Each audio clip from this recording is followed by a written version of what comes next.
नमस्कार दोस्तों, मैं doctor Rajpal Singh Rawat from commerce department. मैंने इससे पहले यूट्यूब चैनल में या वीडियो में आपको इंट्रोडक्शन ऑफ कंप्यूटराइज अकाउंटिंग के बारे में बताया था। आज मैं इसके प्रैक्टिकल सेशन की बात कर रहा हूँ।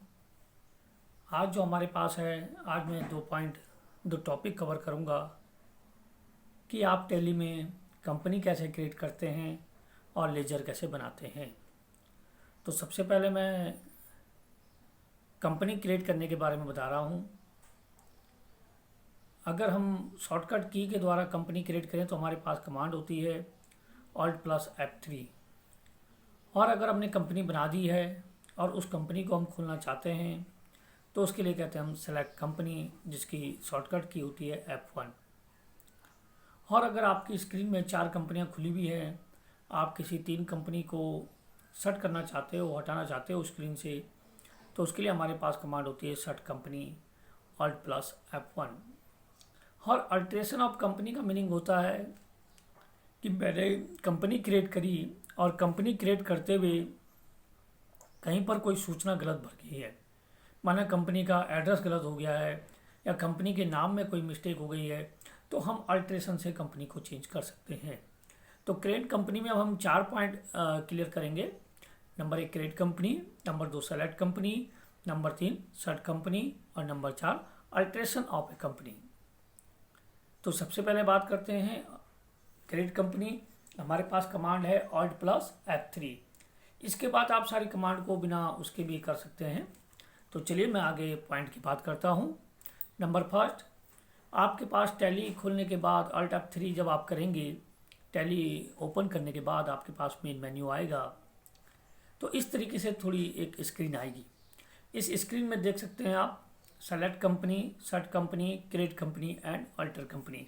आपने क्या करना है, जो भी ऑप्शन आपने एग्जीक्यूट करना है आप उस पर क्लिक कर दीजिए। प्रेजेंट टाइम पे आपने क्या करना है, क्रिएट कंपनी, तो आप क्या करेंगे, क्रिएट कंपनी में क्लिक करेंगे। जैसे ही मैं इस पर क्लिक करूँगा तो मेरे पास इस तरीके से एक स्क्रीन आएगी। इस स्क्रीन में कंपनी क्रिएट से रिलेटेड जो भी इंफॉर्मेशन होगी वो मुझे टैली में फुलफिल करनी पड़ेगी, tally.arp9 में।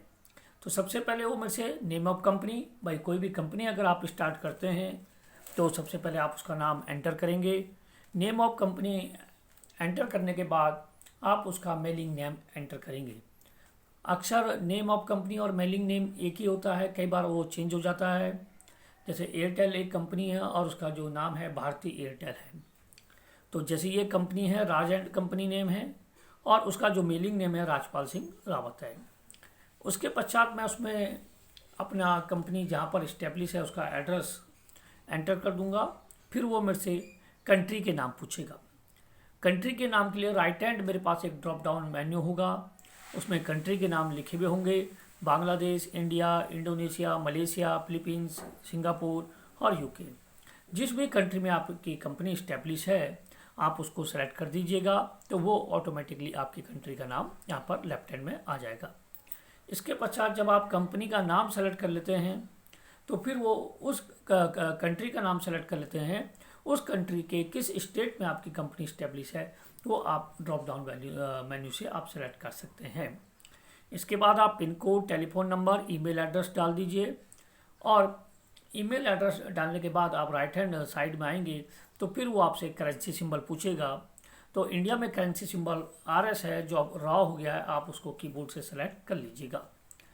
इतना करने के पश्चात आप राइट हैंड साइड में देखिएगा कि मेंटेन का मीन्स आप जिस कंपनी में अकाउंटिंग का कार्य कर रहे हैं आप उसमें क्या करना चाहते हैं।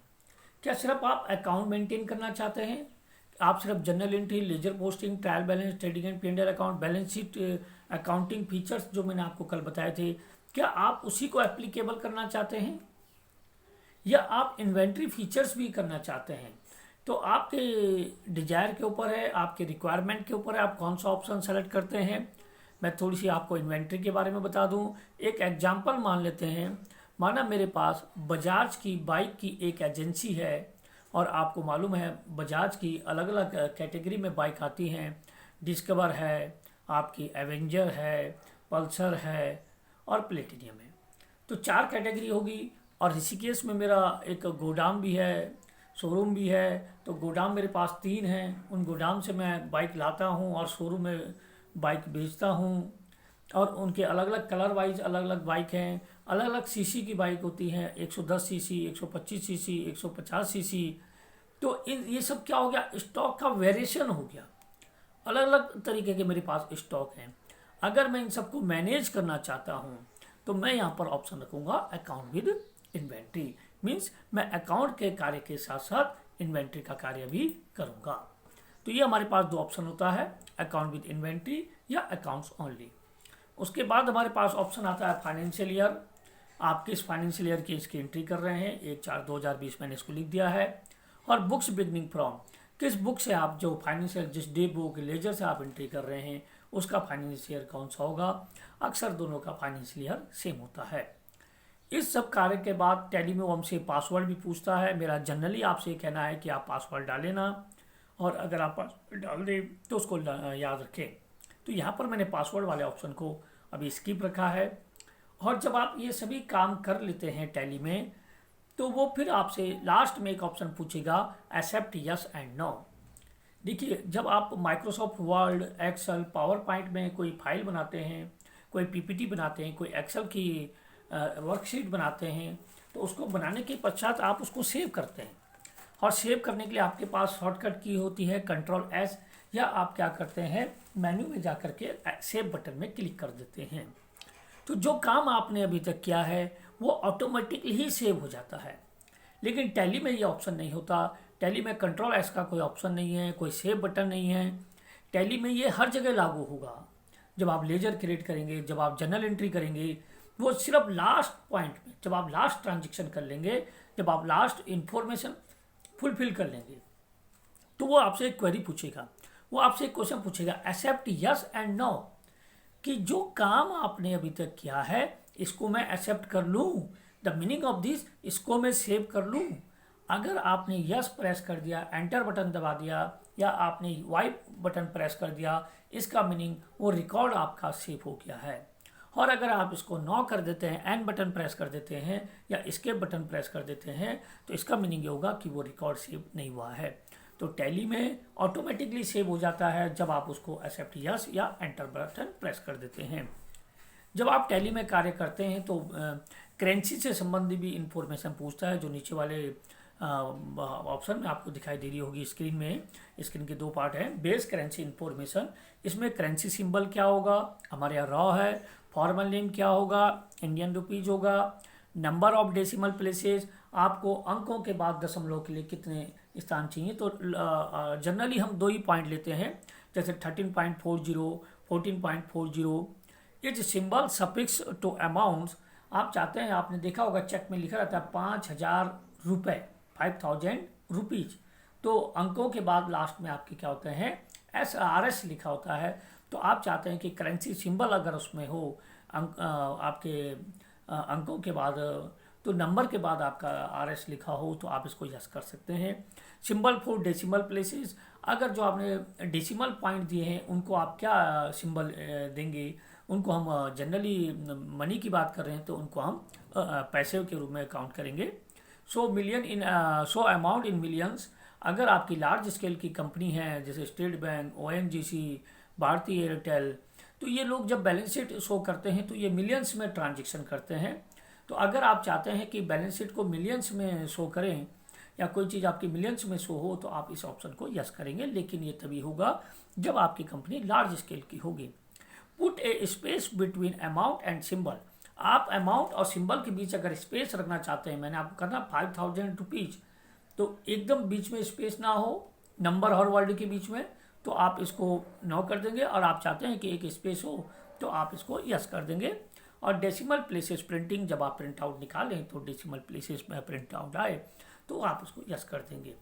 तो ये अभी तक हमारे पास था क्रिएट कंपनी का ऑप्शन। अब मैं इसके आगे की बात कर रहा हूँ कि आप किस प्रकार से कंपनी को सेलेक्ट कर सकते हैं, आप किस प्रकार से कंपनी को सेट कर सकते हैं, आप किस प्रकार से कंपनी को अल्ट्रेशन कर सकते हैं। आप स्क्रीन को देख लीजिए, 2 स्क्रीन के 2 पार्ट हैं, एक लेफ्ट हैंड साइड, एक right hand side. Left hand side हमारा इंफॉर्मेटिव स्क्रीन है। इसमें वो बताता है कंपनी के बारे में, जो कंपनी आपने खोल रखी है उसका नेम क्या है, उसमें वाउचर एंट्री कब हुई, लास्ट अपडेट कब था, ये सारी इंफॉर्मेशन आपको लेफ्ट हैंड साइड में देगा। और राइट हैंड साइड में आपका मेन्यू ऑप्शन होता है। जो ट्रांजेक्शन, जो कमांड आपने एग्जीक्यूट करनी है वो आप राइट हैंड साइड में क्लिक करके कर सकते हैं। जब आप कंपनी बना देते हैं, आप रोज़ रोज़ तो भाई किसी टैली में कंपनी नहीं बनाएंगे, कंपनी आप वन टाइम बनाएंगे। और रोज़ जब आप फिर काम करेंगे तो आप अपनी कंपनी को क्या करेंगे, सेलेक्ट करेंगे। तो अगर आप सेलेक्ट करना चाहें तो आप सेलेक्ट ऑप्शन में, आपके पास ऑप्शन है, आप सेलेक्ट में क्लिक कर सकते हैं। और अगर आपकी स्क्रीन में आप राइट हैंड साइड देखिए 4 कंपनियां हैं, आप 3 कंपनियों को स्क्रीन से हटाना चाहते हैं तो इसको हम क्या कहते हैं, सर्ट कंपनी। तो आप क्या कमांड यूज करेंगे, सर्ट कंपनी। और अगर आप कंपनी में चेंजेस चाहते हैं तो आप क्या यूज करेंगे, अल्टर कंपनी। मीन्स आपने जब कंपनी क्रिएट करी तो उसका नेम, उसका एड्रेस, एनीथिंग जो भी आपसे मिस्टेक हो गई हो, गलती से कोई एड्रेस गलत डल गया हो तो आप उसको चेंज कर सकते हैं, अल्टर ऑफ कंपनी। मेरी बात क्लियर होगी है। अगर कंपनी सेलेक्ट करनी है तो सेलेक्ट कंपनी में क्लिक कीजिएगा। अगर आपको स्क्रीन से और कंपनी हटानी है तो आप सर्ट कंपनी में क्लिक कीजिएगा। और अगर आपने एड्रेस चेंज करना है तो आप अल्टर कंपनी में स्क्रीन कीजिएगा। तो मैं इस समय 2 की आपको प्रोसेस बता रहा हूँ, सेलेक्ट कंपनी और सर्ट कंपनी। अगर आप सेलेक्ट कंपनी में एंटर करते हैं, आप सर्ट कंपनी में एंटर करते हैं तो आपके पास इस टाइप से स्क्रीन आएगी। सेलेक्ट कंपनी और जो भी आपके टैली में कंपनियां लिस्ट बनी हुई हैं उनके नेम आ जाएंगे। जिस कंपनी को आपको सेलेक्ट करना है आप सेलेक्ट करके एंटर कर दीजिए, वो कंपनी खुल जाएगी। ऐसे ही आपके राइट हैंड में सर्ट कंपनी है। जिस भी कंपनी को आपको स्क्रीन से हटाना है आप कंपनी सेलेक्ट कर दीजिए, एंटर कर दीजिए, तो वो कंपनी आपकी ऑटोमेटिकली स्क्रीन से हट जाएगी। अब बात करते हैं अल्टरेशन ऑफ कंपनी की। अगर आप अल्टर बटन दबाते हैं और कंपनी को अल्टर बटन दबाने के पश्चात, ये आपके राइट हैंड साइड में अल्टर बटन है, आप अल्टर बटन प्रेस कीजिए, एग्जीक्यूट कीजिए। उसके बाद आप जिस भी कंपनी को आपने माना आपने कंपनी बनाते हुए नेम गलत हो गया था, एड्रेस गलत हो गया था, कोई भी चेंजेस अगर आप कंपनी में करना चाहते हैं तो आप उस कंपनी को सेलेक्ट करेंगे तो फिर आपके पास दोबारा वह स्क्रीन खुल जाएगी जो आपने कंपनी बनाते समय स्क्रीन आई थी। हर कंपनी आप जो भी एड्रेस चेंज करना चाहें आप क्लिक करके उसको चेंज कर सकते हैं। तो ये हमारे पास एक थियोरटिकल कंसेप्ट, प्रैक्टिकल कंसेप्ट था कि कंपनी क्रिएट कैसे होती है, सेलेक्ट कैसे होती है, कंपनी सर्ट कैसे होती है, अल्टरेशन कैसे होता है। तो जब मैंने आपको टैली पढ़ाई थी मैंने आपको कहा था फर्स्ट ऑफ ऑल सबसे पहले आप क्या करेंगे, कंपनी क्रिएट करेंगे।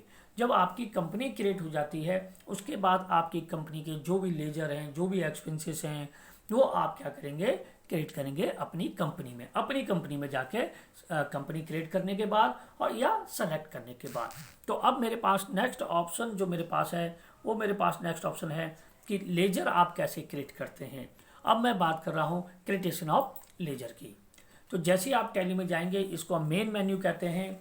ये हमारे पास टैली का मेन मेन्यू है। Account information, accounting vouchers, import of data, report, इस तरीके से हमारे पास टैली का मेन्यू होता है। आप चाहें तो इस ऑप्शन के आधार पर टैली के कार्य कर सकते हैं।